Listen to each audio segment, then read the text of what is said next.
I've always wanted to work with video games. In college, I took an intro How to Make Video Games course as an elective that was pretty fun. Since then, I've dabbled here and there with various programming languages, but I've never had the perseverance to take my coding skills to the level where I could make a real game. It's a tough hobby to stick with. Luckily, Game Dev Story by Kairosoft allows me to live out this dream of building the perfect video game. Game Dev Story is a simulation game where you're placed as the owner of a game development studio. In the beginning of the game, you have 2 employees with space to hire 2 additional. Each employee has a job and stats depicting their abilities in programming, writing, graphics design, and sound development. The trick here is to build a diverse team that will allow you to create well-rounded games. Creating games is fairly complex in Game Dev Story. First, you have to pick a platform.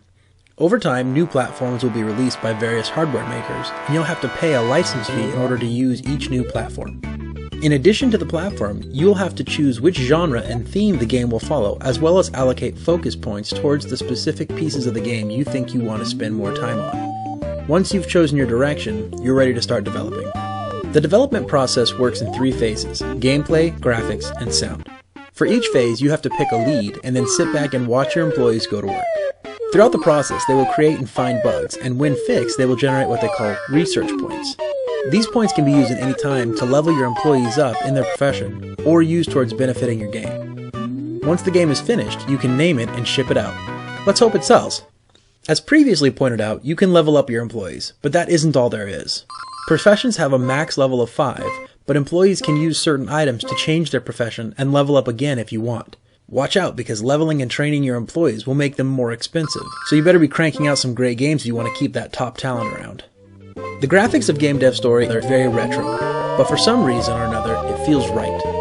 Seeing as how the gameplay starts in the early 80s and goes past the turn of the century, I have no issue with the game itself looking cutting edge for 1985. The real lure of the game is the growth of your studio and the management of resources.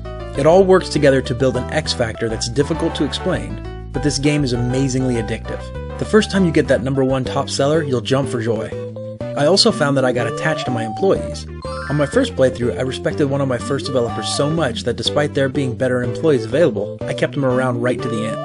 The end, in this case, is 20 fiscal years.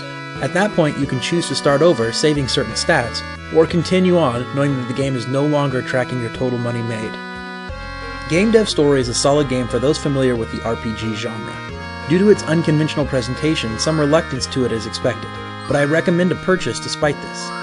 Any RPG fan that picks up this game will be quickly drawn into its solid mechanics and lovable nostalgic presentation. Pixelfreak.com is giving Game Dev Story 93 pixels out of 100.